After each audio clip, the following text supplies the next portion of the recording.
So to access the oil filter on these Mavericks, you need to remove this engine cover here. Obviously, you got to take the seats out first, and then that exposes this area here.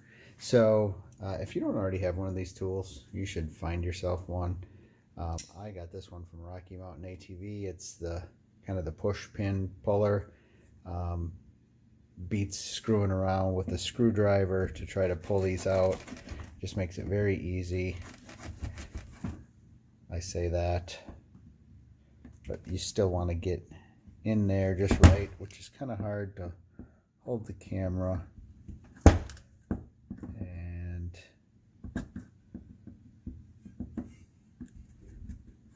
but once you get it in there, just perfect. Like I've already taken out all the other ones in the same amount of time that I'm spending with you guys. I'll try to show you this one. Oh, a stubborn one. And it's even supposed to come out easier than that. Sometimes the pin just comes out. Sometimes the pin and the female portion comes out. But either way, they're easy to get back in.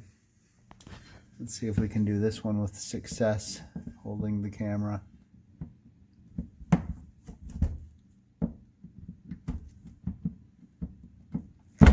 See, that was easier. Like I said, I've tried this a lot of times in the past with a screwdriver and trying to get the right angle and everything. It's just ridiculous. So, okay, we got those pins out. Let's see if this pulled out. Sure what's catching.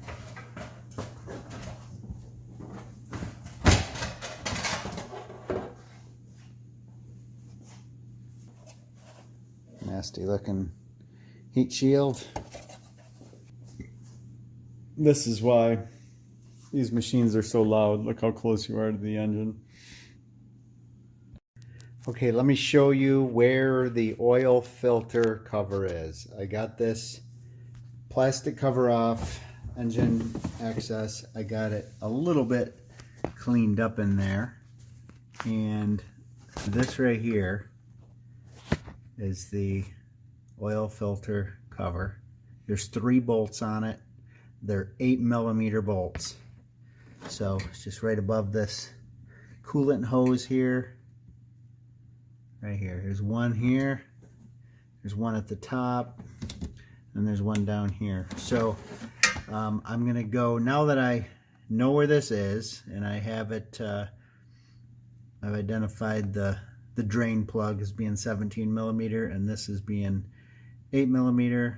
I'm gonna grab my drain pan and then warm this engine up and bring her back in to change it out. Alright guys, let me show you exactly where the drain plug is. So come around to the right side of the machine. There's obviously the oil fill dipstick. And then if you go directly under here, get on my creeper and do some sliding.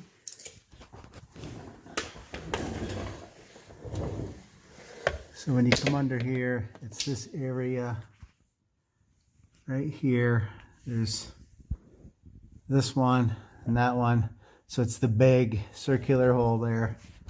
And then let's get in here and give you a view of it. Let's see if we can do this. There you go. So that is 17mm bolt right there. Got it cleaned and ready to go.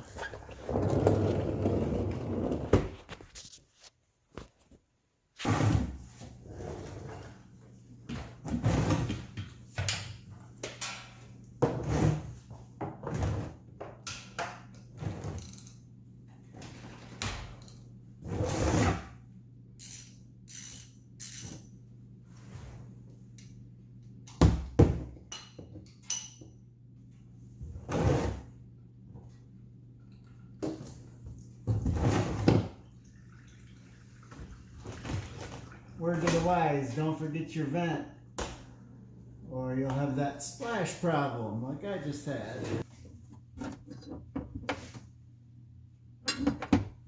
So 2 of these little 8mm bolts are really easy to see. The third one is not so easy.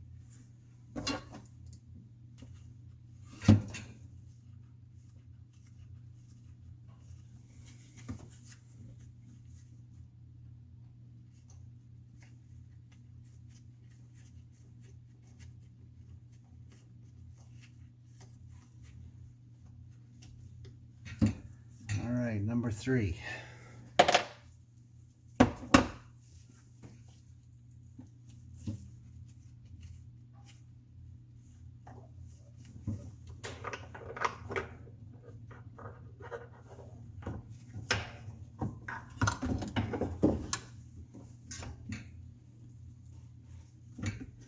And this is a messy job. This is going to be dripping oil for a while.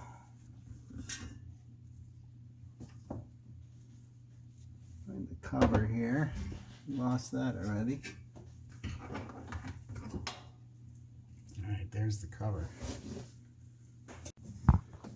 So this is what we got. Just got the cover off. So, oil filter right here. Let's go check it out. Alright, so here we are. We got the cover here. And with the filter kit, they give you a new O-ring that you need to replace. And then they give you a new washer for the drain plug. The sad part is I did not see any washer on the drain plug before. So let's see if this goes on there. It's a little bit concerning.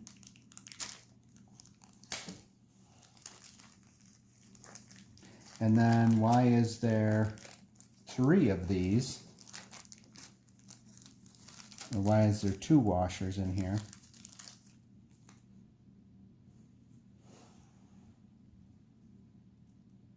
Maybe there was 2 different kits. So yeah, that one fits.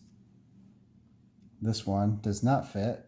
So that must have been from some other possible kit, apparently. But yeah, so I guess we'll put that one on there. That looks like a good seal. Not sure why there wasn't one. And then we'll go ahead and replace this O-ring. So I bought like I said, the kit from the dealership. The kit number was 779258 and includes 2 quarts, 16 ounces, the filter, and then this little bag you saw of washers and O-rings. So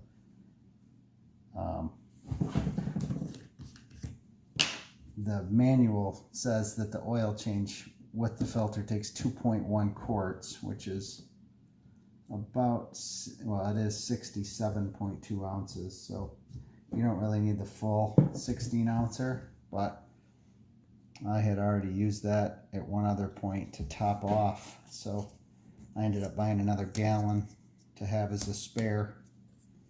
So I'll just measure out my 67.2 ounces. Get a little fresh oil here on this O-ring.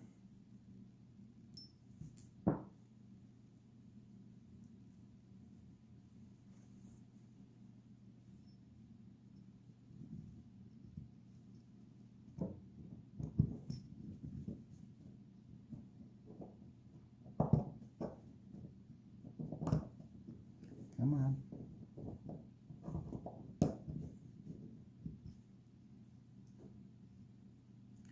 And we want to make sure that's very nicely seated.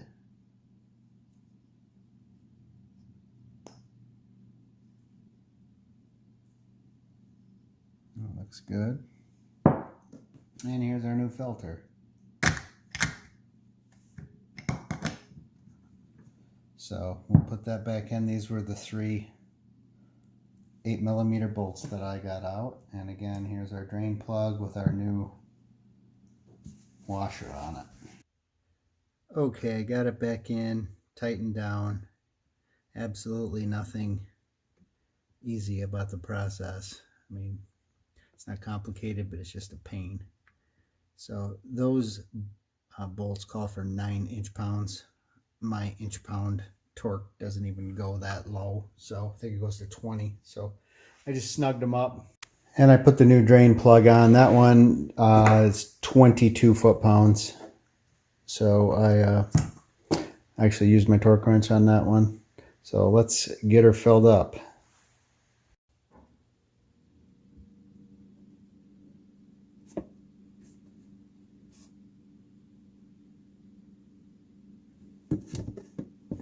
That's not too bad. This is what we're using. So I put 2 full quarts in. Probably spilled a little bit screwing around with my funnel. So I got another 4 ounces right here.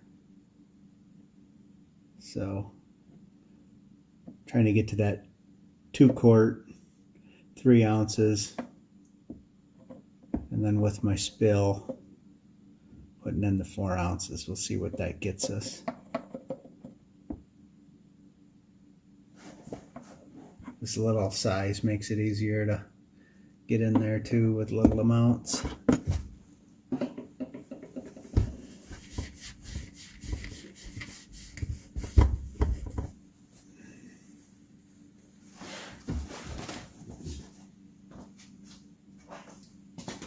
I'm not a big fan of this Can-Am dipstick. It just gets so discolored. Makes it hard to see the oil level. Obviously I haven't ran the engine yet or anything, but I just want to see if I'm on my dipstick here.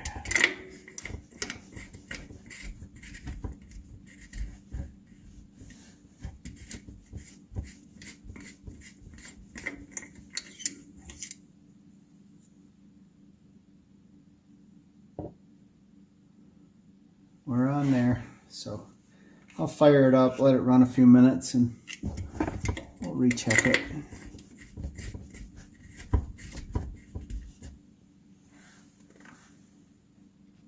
Just want to make sure I don't have any oil coming out of my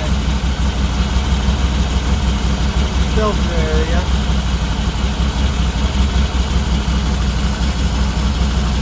Looks pretty good. So guys, it's actually day 2. Yesterday afternoon after I got the oil changed, I decided to take it outside and clean out this engine bay really good, because first time I've had it open, and there's certainly a lot of debris and mud packed in there.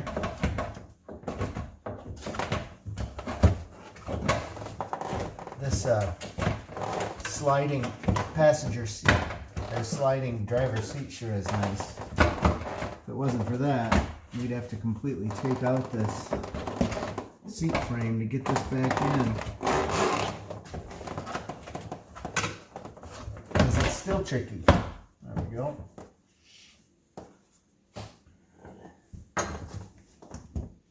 And the push rivets usually go in a little easier than they come out. A lot of times I like to just start them, and sometimes they push right in that easy, and other times you need to push them in with the end of a hammer or something.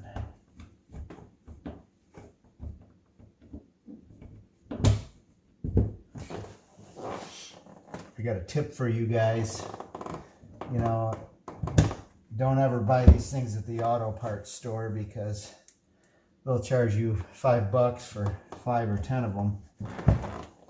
I actually went to eBay at one point. I got a whole container of them of assorted sizes, so then you probably get 25 of each size. And this was probably under $10 for 100, 200 of them. I don't even know how many's in there, but that's really the way to go.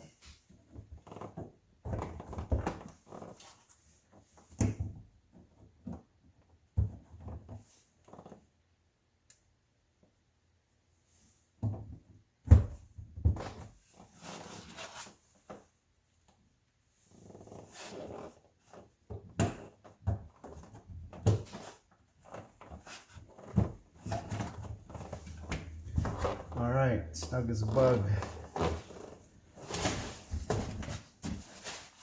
Alright guys, thanks for tuning in. If you're new to the channel, I appreciate you hitting that like button, that subscribe button. If you like what you see on the XRC, I got a playlist with a lot of different content. So I appreciate you checking it out, and we'll see you on the next video.